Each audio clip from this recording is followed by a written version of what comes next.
इस वीडियो में देखिए कैसे कैंडल्स को बनाने के पीछे बायर एंड सेलर की लड़ाई चलती है। अगर बायर मजबूत हैं तो वो ग्रीन बुलिश कैंडलस्टिक पैटर्न बनाएंगे। अगर सेलर ऑर्डर की लड़ाई में जीतते हैं तो वो रेड बेरिश कैंडल्स बनाएंगे। हमें इस लड़ाई को अच्छे से ऑब्जर्व करने के बाद इसमें कूदना है। सेलर और बायर की लड़ाई में जो जीतेगा हमारी पार्टी वही होगी, उसी साइड हम ट्रेड प्लान करेंगे।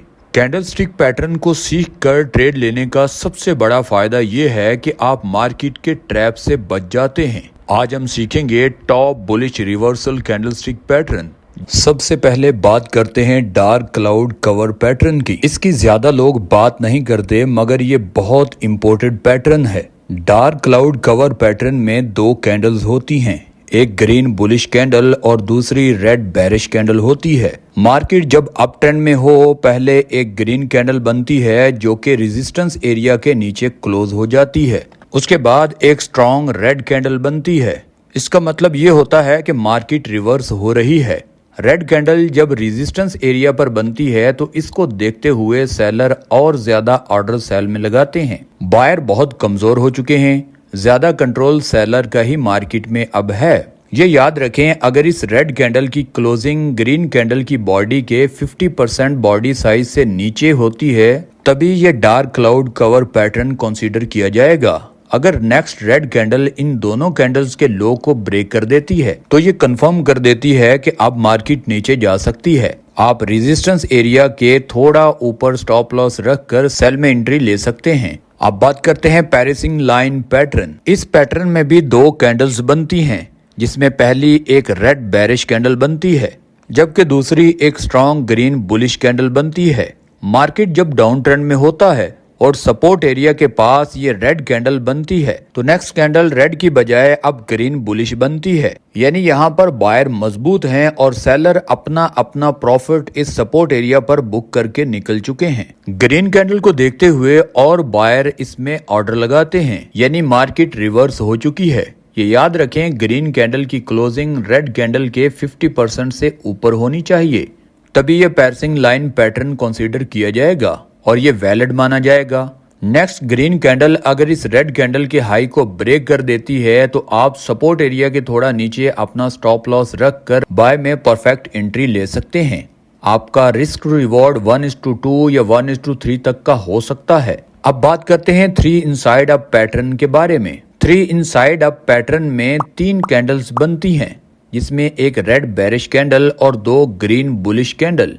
मार्केट में जब डाउन ट्रेंड चल रहा होता है तो पहली रेड कैंडल सपोर्ट एरिया के पास आकर क्लोज होती है। सेलर में इतनी जान नहीं थी कि वो इस सपोर्ट एरिया को ब्रेक कर पाते। नेक्स्ट कैंडल ग्रीन बनता है जो कि बहुत स्ट्रॉन्ग है क्योंकि सेलर कमजोर हैं और सपोर्ट एरिया तक अपना अपना प्रॉफिट बुक करके निकल चुके हैं। बायर देखिए अभी इतने ज्यादा एक्टिव नहीं है, इसीलिए एक छोटी ग्रीन कैंडल बनती है। ये रेड कैंडल के 50% एरिया के नीचे क्लोज हो जाती है। तीसरी कैंडल स्ट्रॉन्ग ग्रीन कैंडल बनती है जो कि इस रेड कैंडल के हाई को भी ब्रेक करके ऊपर जाकर क्लोजिंग देती है। अब सेलर का कंट्रोल बिल्कुल भी मार्केट में नहीं रहा। आप इन कैंडल्स को देखते हुए सपोर्ट एरिया के नीचे अपना स्टॉप लॉस रखकर बाय में ट्रेड ले सकते हैं। अब बात करते हैं 3 इनसाइड डाउन पैटर्न की। इस पैटर्न में भी 3 कैंडल्स बनती हैं। पहली एक स्ट्रॉन्ग बुलिश ग्रीन कैंडल, दूसरी स्मॉल रेड कैंडल और तीसरी एक रेड बेरिश कैंडल होती है। मार्केट में जब अप ट्रेंड होता है तो ग्रीन कैंडल इस रेजिस्टेंस एरिया को तोड़ नहीं पाती। इस ना टूटने की वजह प्रॉफिट बुकिंग होती है कि ये एक स्ट्रॉन्ग की पॉइंट होता है। हर कोई ज्यादा रिस्क नहीं लेना चाहता, यानी बायर अपने यहाँ पर प्रॉफिट बुक करके निकल चुके हैं। अब देखिए, ज्यादा बायर निकल जाने की वजह से रेड कैंडल बनना शुरू हो जाती हैं। इस रेड कैंडल को देखते हुए और सेलर सेल में धड़ाधड़ ऑर्डर लगाते हैं और ये स्ट्रॉन्ग रेड कैंडल इस ग्रीन कैंडल के लो को ब्रेक कर देती है। ये बना आपका 3 इनसाइड डाउन पैटर्न। ये बेरिश रिवर्सल पैटर्न होता है। आपको जब इस पैटर्न को देखते हुए एंट्री लेनी है तो आप रेजिस्टेंस एरिया के थोड़ा ऊपर अपना स्टॉप लॉस रखकर सेल में ट्रेड ले सकते हैं। अब बारी आती है 3 आउटसाइड अप पैटर्न की। इस पैटर्न में भी 3 कैंडल्स बनती हैं, जिसमें एक रेड बेरिश कैंडल, दूसरी ग्रीन स्ट्रॉन्ग कैंडल और तीसरी एक नॉर्मल बुलिश कैंडल होती है।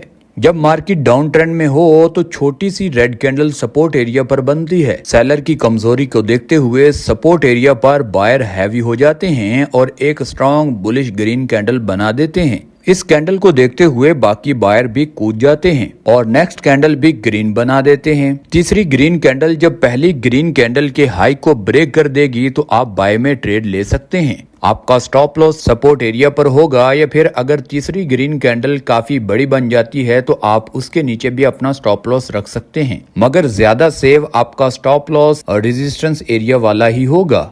अब बात करते हैं 3 आउटसाइड डाउन पैटर्न की। ये भी 3 कैंडल्स को मिलाकर बनता है। जब मार्केट अप ट्रेंड में हो तो ये छोटी सी ग्रीन कैंडल बनती है जो इस रेजिस्टेंस एरिया को तोड़ नहीं पाती। यहाँ बाय प्रेशर बहुत कम है। बायर जब यहाँ अपना अपना पैसा निकाल लेते हैं तो बारी आती है सेलर की। अब बनती है रेड स्ट्रॉन्ग बेरिश कैंडल। इतनी बड़ी कैंडल को देखते हुए बाकी बचे सेलर भी मार्केट में कूद पड़ते हैं और नेक्स्ट कैंडल भी रेड बनती है। लेकिन आपको मार्केट को देखते हुए ज्यादा वेट भी नहीं करना। जब ये रेड कैंडल पहली रेड कैंडल के लो को ब्रेक कर देगी तो आप सेल में ट्रेड प्लान कर लेंगे। आपको अब तो पता चल चुका होगा कि आपका स्टॉप लॉस कहां पर होगा और आपका टारगेट कहां पर होगा। दोस्तों, इन कैंडलस्टिक पैटर्न को अच्छे से आपने याद कर लिया और मार्केट की साइकोलॉजी को भी आपने समझ लिया तो आप बहुत अच्छी क्वालिटी ट्रेड निकाल पाओगे। आपको इस पैटर्न को यूज करते हुए ये जरूर चेक कर लेना है कि मार्केट पुल बैक तो नहीं ले रही या रिट्रेसमेंट तो मार्केट में नहीं है। पुल बैक या रिट्रेसमेंट का आपको नहीं पता तो इस पर बहुत डिटेल में हमने वीडियो बनाई है, उसको एक बार जाकर जरूर देख लें। और हाँ, अगर फिर भी कोई कंफ्यूजिंग है तो नीचे कमेंट सेक्शन आपके लिए हाजिर है। नीचे कमेंट सेक्शन में आपका जो भी क्वेश्चन हो आप पूछ सकते हैं। और हमेशा की तरह इस सब्सक्राइब वाले बटन को तोड़ दीजिए, यानी सब्सक्राइब करके ही जाइए और वीडियो को लाइक करना भी मत भूलिए। मिलते हैं नेक्स्ट वीडियो में, तब तक के लिए अल्लाह हाफिज।